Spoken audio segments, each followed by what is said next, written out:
Hi, I'm Astrid, and I'm 34 years old. I spend my days taking care of our home and our two daughters. My husband, Ben, and I got married 7 years ago, and since then, we've built a family of four. Our daughters, Maya and Millie, bring a lot of joy into our lives. Ben works hard and often gets home late, but he's a good provider for us, and I do my best to support him. Overall, our family life is pretty peaceful, but there's one big problem. My mother-in-law, Francine, she's what you might call a classic difficult mother-in-law. From the start of our marriage, she's made it clear she doesn't approve of me. She often criticizes my cooking, saying it needs more salt or broth. But I disagree. Adding more doesn't improve the taste, it just masks the flavor of the ingredients. But she didn't seem to care about my preferences at all. She'd add mayonnaise, sugar, salt, and whatever else she fancied into my dishes as if it were normal. If I cooked everything to her taste, it would be overpowering and I wouldn't enjoy it. This became a common occurrence whenever we visited my in-laws. From the very start of our marriage, she'd pester me about getting pregnant, almost like a broken record. Are you pregnant yet? When will I have a grandchild? She stopped asking after our first daughter was born, but after our second child, she started up again, this time with something even worse. She'd say things like, "Still no boy. When are you going to have your third child? If you don't give birth to a boy, you're worthless as my eldest son's wife. You're a useless wife if you can't give me a grandson." It was relentless and hurtful. I have finally reached my breaking point with Francine's hurtful comments.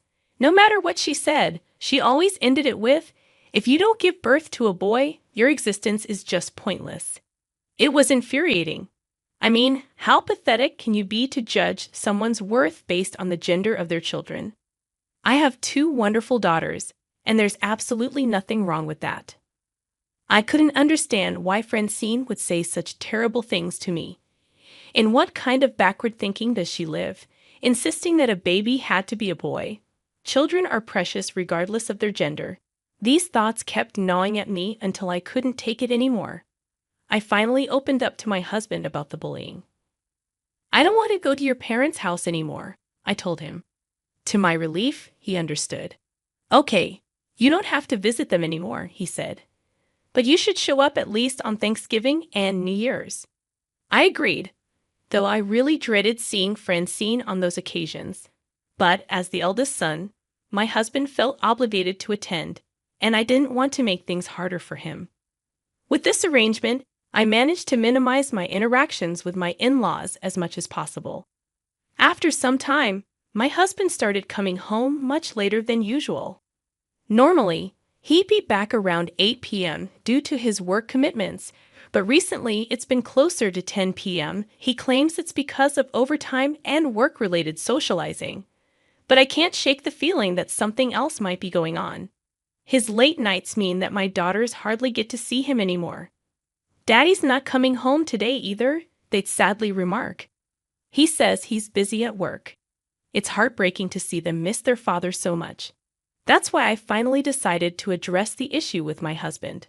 One day, I mustered up the courage to ask my husband if he could come home early, even if just for a little while, because our daughters missed him dearly. But instead of understanding, he responded with irritation. "Who do you think I've been working this late for?" he snapped. "I'm not playing around. You've been too easy on yourself lately, haven't you? Even telling me about your issues with Mom." I was taken aback by his anger. All I wanted was for him to spend time with our daughters.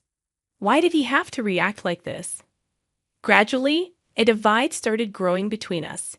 Then, during Thanksgiving, I had to face Francine again, and she was as cruel as ever. Not only did she pick on me, but she also belittled her other daughter-in-laws, Lorna and Kelly.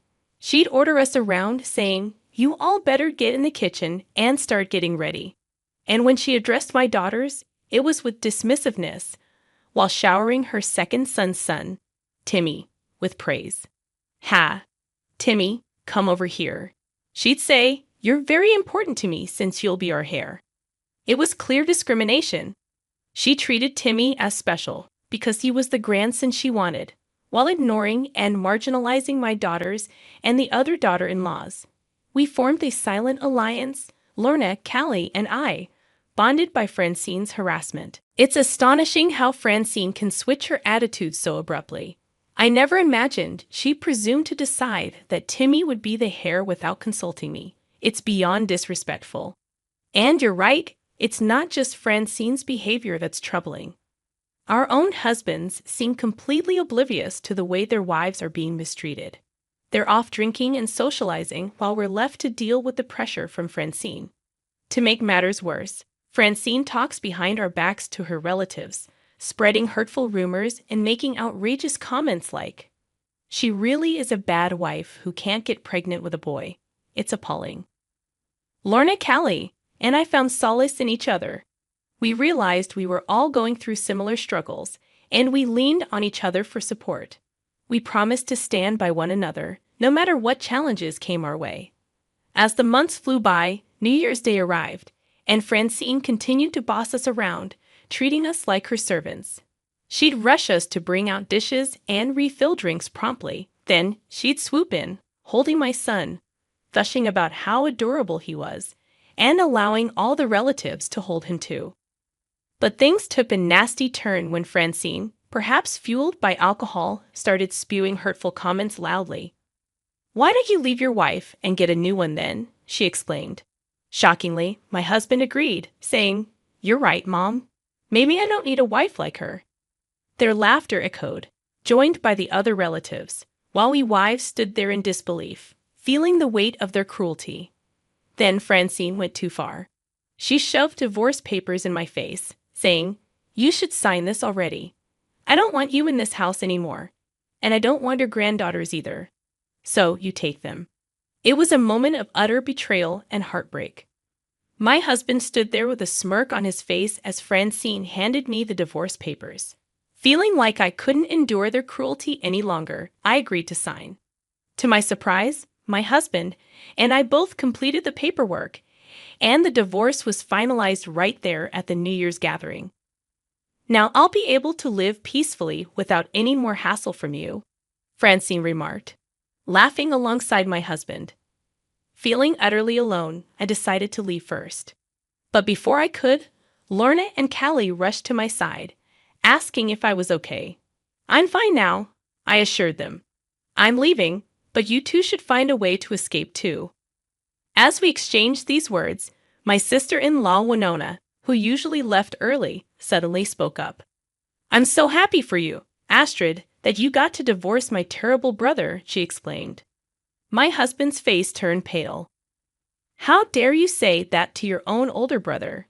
he protested. But Winona wasn't backing down. "Shut up, you filthy cheater. I know everything. I know you're having an affair, Ben." The room fell silent, everyone frozen by Winona's accusation. My husband stammered, trying to deny it, but Winona was adamant. "We know," she insisted. "Don't embarrass your brother by denying it." The truth was out, and there was no going back.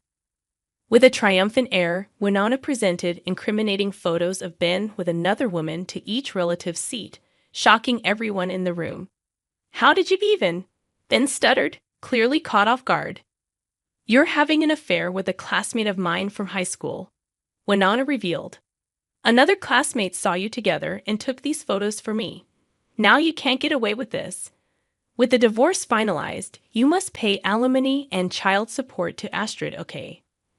Ben vehemently denied it, but Winona's evidence was undeniable. Thanks to her unexpected intervention, I was granted a divorce, all because of Ben and his reckless actions. "Now is the time for you both to decide," Winona urged Lorna and Callie. "Even if Astrid gets divorced first like this, Mom will keep pressuring you both." Encouraged by Winona's courage, Lorna and Callie confronted their husbands. "I hate that our child was made heir without my consent," Lorna explained. "And I hate that you agreed with your mother. I won't tolerate being controlled by her anymore. Let's get a divorce." "What divorce?" Callie's husband retorted. "If you don't like it, then cut ties with your family. If not, I'm taking Timmy with me, and you'll never see him again." Shocked by the ultimatum, Callie stood her ground. I refuse to be bullied by your mother any longer. Either divorce me and stay with your family, or cut ties with them. You choose." The room fell silent, tension thick in the air as each couple faced an impossible decision. Amidst the unexpected chaos, the relatives hastily excused themselves, apologizing for the disturbance before swiftly departing. But Francine remained incensed by the upheaval. "What do you think you're both doing? I'll never allow you to get a divorce," she declared vehemently. "It's not up to you, Mom. It's their decision," then interjected firmly. Determined to break free from the toxic influence, I added, "And I'll cut ties with your family too. That's why I came here today." Feeling the weight of their wives' resolve, Lauren and Callie pressed their husbands to make a choice. Eventually, Ned and Steve, feeling the pressure, decided to sever ties with the family. Ned couldn't stand the thought of being separated from his son. But Steve made the difficult decision to cut ties with his family because he loved his wife deeply. In the end, Francine was left with only Ben, who was drowning in debt. I received a substantial amount of alimony from my ex-husband and his lover, who refused to marry him, citing her existing marriage. Ben's reputation suffered both personally and professionally, and he became a laughingstock with no chance of remarriage. As for Francine, the neighborhood gossip painted her as abandoned by her sons, a fate she seemingly brought upon herself. Seeing their downfall brought me immense satisfaction. I moved to the city, where my aunt offered me a job, and I started a new life there with my daughters.